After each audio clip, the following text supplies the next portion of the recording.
तो हमें ये चीज़ें तो क्लियर हो गई होंगी कि बैंकिंग क्या होता है, कटिंग क्या होता है। बैंकिंग का मतलब सिंपल सा टर्म्स ये है कि जब भी हम रोड बनाएंगे, रोड की जो फॉर्मेशन विड्थ होगी, जो उसके ग्राउंड होगा उससे अगर ऊंचा है, जो बनाने वाली डिस्टेंस से ज़्यादा है और रोड की ऊंचाई कम है, तो उस केस में हमें मिट्टी क्या करना पड़ेगा, यहाँ पे बाहर से मिट्टी लाके भरनी पड़ेगी। तो ये जो प्रोसेस होता है, बाहर से मिट्टी लाके रोड का कंस्ट्रक्शन करते हैं, मिट्टी भरते हैं, वो प्रोसेस कहलाता है बैंकिंग। और कटिंग का मतलब, जैसे आप सपोज करो इस पर्टिकुलर टाइप पे, ये सपोज करो कि आपकी जो ज़मीन है ये ऊबड़ खाबड़ ऐसी है।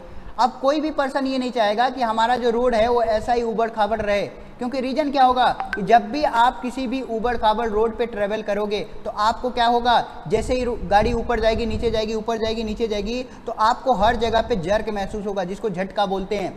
और एक गाड़ी में आप बैठे हो, लगातार झटके मिल रहे हैं, तो आपकी जो जर्नी होगी वो डिसकंफर्टेबल हो जाएगी। तो इसीलिए क्या किया जाता है, एक पर्टिकुलर लाइन सेलेक्ट कर ली जाती है। जैसे सपोज करिए कि यहाँ पे मैं ये रेड कलर से आपको शो कर दिया, सपोज करिए कि जो फॉर्मेशन विड्थ मान ली हमने कि इस फॉर्मेशन विड्थ पे हम बनाएंगे, तो इस फॉर्मेशन विड्थ पे अगर हम रोड बनाएंगे इतनी ऊंचाई पे, तो इससे जितना भी पॉइंट ऊपर आ रहा होगा, इस पॉइंट से जितना भी पॉइंट ऊपर आ रहा होगा, उस पॉइंट की मिट्टी को क्या करना पड़ेगा, कट के हटाना पड़ेगा। तो ये जो पार्ट होगा ये कहलाएगा हमारे पास कटिंग। ये जो पार्ट होगा ये कटिंग कहलाता है। अगेन जैसे यहाँ पे आपको दिख रहा है कि ये पार्ट अभी भी नीचे थोड़ा सा गड्ढा है, यहाँ पे भी थोड़ा सा गड्ढा है, तो इस पर्टिकुलर पार्ट पे क्या करना पड़ेगा, आपको बाहर से मिट्टी लाके भरनी पड़ेगी। तो ये दोनों पार्ट जो होंगे ये फिलिंग के अंदर आएंगे, ये दोनों के दोनों पार्ट क्या आएंगे, ये फिलिंग के अंदर आएंगे, जबकि ये वाला पार्ट होगा कटिंग के अंदर। तो कटिंग भी ऑपरेशन यूज होता है और फिलिंग ऑपरेशन भी यूज होता है। जब कटिंग और फिलिंग अडॉप्ट कर दोगे, इस पार्ट को आप कट कर दिए, तो फाइनल रिजल्ट देखिए आपको किस शेप में देखने को मिलेगा। जब ये पार्ट आप कट कर दोगे तो ये पार्ट यहाँ से हट जाएगा। आपने कटिंग कर दी, ये पार्ट कट कर दिया और ये पार्ट भी कट कर दिया। अगेन इस जगह पे मिट्टी भर दी है तो ये भी गड्ढा भर गया होगा। तो आपको जो रोड दिख रहा होगा इस पर्टिकुलर टाइम पे कैसा रोड दिख रहा है, एक स्मूथ रोड दिख रहा है, एक लेवल में दिख रहा है, जिसमें बहुत ज़्यादा जर्क महसूस नहीं होगा। अगेन जब हमारे पास रोड होता है तो हम ये नहीं चाहते कि सारा कटिंग ही करें, क्योंकि सारा अगर आप कटिंग भी करने लग गए तो बहुत सारे मिट्टी रोड पे बच जाएंगे, उसको फिर फेंकने के लिए भी आपको पैसा इन्वेस्ट करना पड़ जाएगा। और फिलिंग सारा का सारा इतनी ऊंचाई पे नहीं बनाते कि सारा फिलिंग ही करना पड़े, नहीं तो मिट्टी बहुत ज़्यादा लानी पड़ेगी, तो इसमें खर्चा बढ़ जाएगा। तो हम एक ऐसा अप्रॉक्सीमेट मेथड यूज करके लेके चलते हैं जहाँ पे क्या हो कि कटिंग भी हो और फिलिंग भी हो। उससे क्या फ़ायदा होगा, कटिंग से जो मिट्टी हमारे पास बचती है वही मिट्टी को हम गड्ढे में फिलिंग डाल के फिलिंग कर देते हैं। तो बाहर से हमें मिट्टी की भी बहुत ज़्यादा ज़रूरत नहीं पड़ती और ना ही बहुत ज़्यादा हमारे पास लेबर की ज़रूरत पड़ती कि आप उस मिट्टी को बाहर फेंको। तो अपने आप में क्या हो जाता है, ये एडजस्ट हो जाता है। इसीलिए और ये सारी चीज़ें आपके पास तभी पॉसिबल हो पाएंगी जब आप प्रॉपर, इससे पहले आपको क्या करना पड़ेगा, प्रॉपर सर्वे करना पड़ेगा। सर्वे में स्पेशल लेवलिंग, और लेवलिंग में भी स्पेशल दो टाइप की लेवलिंग, एक तो आपको इस पूरा का पूरा प्रोफाइल लेवलिंग पता होनी चाहिए और दूसरा आपके पास क्रॉस सेक्शनिंग पता होनी चाहिए, जिसको क्रॉस सेक्शन लेवलिंग भी कहते हैं। तो अगर ये दो चीज़ें आपको नहीं पता है तो आप रोड एस्टिमेशन कभी भी कर ही नहीं सकते। और अगर ये दोनों चीज़ें पता हैं आपको तो कहीं ना कहीं आप ये हर एक टाइप का न्यूमेरिकल बता सकते हो कि आपके पास रोड को बनाने में कितना खर्चा आया। जैसे यहाँ पे आ रहा था कि 32,175 रुपये लगेंगे सिर्फ मिट्टी की कटिंग और फिलिंग के लिए। इससे पहले हमने डिस्कस किया था कि 81,472 रुपये लगेंगे सिर्फ और सिर्फ रोड की साइड का फिनिशिंग देने के लिए। टर्फिंग का मतलब बता ही दिया था मैंने आपको कि रोड फिनिशिंग के बारे में आपको क्या करना है, जो साइड आ रही थी रोड की उस साइड को आपको क्या करना था, टर्फिंग करना था, उसको प्रोड्यूस करना था, उसको बनाना था। तो वो टर्फिंग का प्रोसीजर था। तो यहाँ तक अगर किसी को कोई डाउट है तो आप मेरे से बताएं। किसी को कोई डाउट है तो बताओ आप।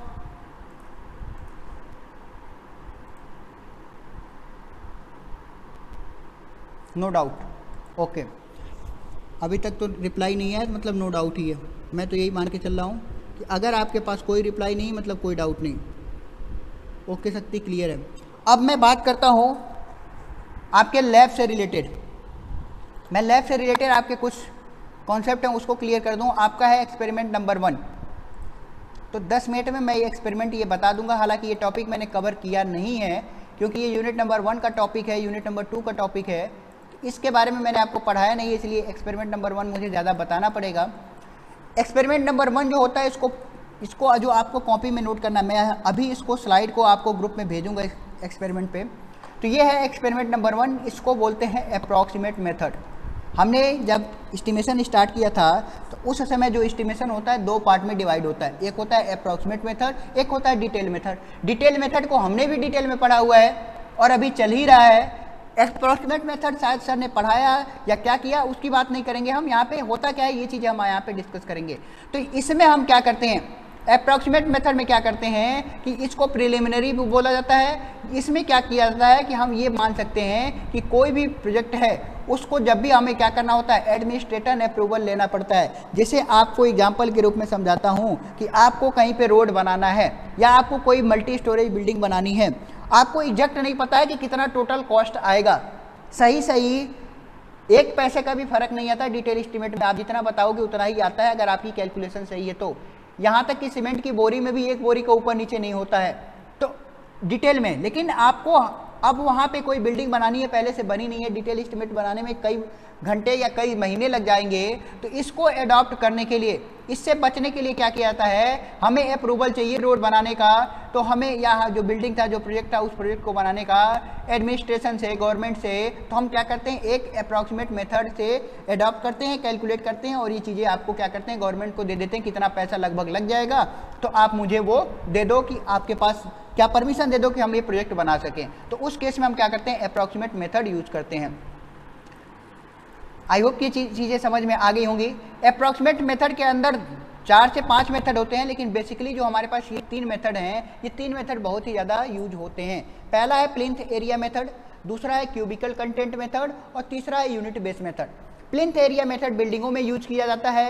एरिया से आपको पता है कि नाम क्या है, प्लिंथ एरिया मेथड, नाम में पता है प्लिंथ एरिया मेथड। क्या करते हैं, ग्राउंड फ्लोर पे जाके या ये बोल सकते हैं प्लिंथ लेवल पे जाके हम क्या करते हैं, प्लिंथ एरिया मेजर कर लेते हैं। ध्यान सुनना, नाम के अकॉर्डिंग क्या है, कैसे अडॉप्ट करते हैं, प्लिंथ एरिया मेजर कर लेंगे, सर्टेन अमाउंट आएगा इतना स्क्वायर मीटर। फिर हम करते हैं प्लिंथ रेट डिसाइड करते हैं। क्या करते हैं, प्लिंथ एरिया किया, कैलकुलेट किया और प्लिंथ रेट हमें पता होता है। प्लिंथ एरिया को प्लिंथ रेट से मल्टीप्लिकेशन कर देंगे तो आपको यहाँ से क्या मिल जाएगा, अमाउंट मिल जाएगा, कॉस्ट कितना है। तो पहला मेथड आई होप कि समझ में आ गया होगा। आई होप कि जो पहला मेथड है कि प्लिंथ एरिया मेथड, ये आपको क्लियर हो गया होगा कि प्लिंथ एरिया मेथड होता क्या है। क्या बोला मैंने कि मैंने ये चीज़ आपसे बोली थी कि प्लिंथ एरिया मेथड में प्लिंथ एरिया कैलकुलेट करते हैं। प्लिंथ एरिया क्या होता है, आउटर टू आउटर या जितना, इसी को बिल्टअप एरिया बोलते हैं, इसी को कंस्ट्रक्शन एरिया बोलते हैं। तो इसको प्लिंथ लेवल पे कैलकुलेट किया, प्लिंथ रेट से मल्टीप्लिकेशन किया, हमारे पास अमाउंट निकल के आ गया। तो ये पहला मेथड था जो आपको नोट करना है। अब प्लिंथ एरिया में हमारे पास कुछ एरिया होते हैं जिनको क्या करना है, आपको कंसीडर नहीं करना है, और ये चीज़ें आप बिल्डिंग प्लानिंग में भी डिटेल में पढ़े होंगे कि क्या क्या चीज़ें आपको कंसीडर नहीं करना है, तो उसके बारे में नहीं जाएंगे। सेकेंड मेथड होता है क्यूबिकल कंटेंट मेथड। नाम में देखिए क्यूबिकल, क्यूबिकल मतलब कहीं ना कहीं मीटर क्यूब की बात की जा रही है। अब क्यूबिकल कंटेंट में हमें क्या करना है, मीटर क्यूब की बात हो रही है, क्यूबिक की बात हो रही है, तो कहीं ना कहीं हम इसमें क्या करेंगे, वॉल्यूम कैलकुलेट करेंगे। क्या करते हैं, वॉल्यूम कैलकुलेट करते हैं। और ये किसके लिए यूज होता है, ये यूज होता है मल्टी स्टोरेज बिल्डिंग के लिए।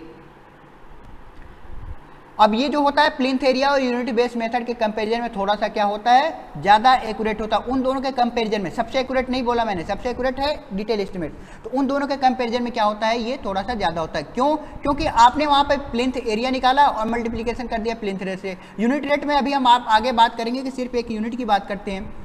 यहाँ पे इसलिए बोला गया क्योंकि आपको जो कॉस्ट निकाल रहे हो, कैसे निकाल रहे हो, क्यूबिकल कंटेंट से। क्यूबिकल कंटेंट का मतलब आप वॉल्यूम मेजर कर रहे हो। वॉल्यूम मेजर कर रहे हो मतलब कहीं ना कहीं आपने लेंथ भी मेजर की होगी, आप विड्थ भी मेजर किया होगा, आपने हाइट भी मेजर किया होगा। तो 3 क्वांटिटी आप मेजर करके आ रहे हो, तो आपको इसकी डिटेलिंग ज़्यादा है। जबकि वहाँ पर आप क्या कर रहे थे, सिर्फ एरिया मेजर करते हो, लेंथ इंटू विड्थ।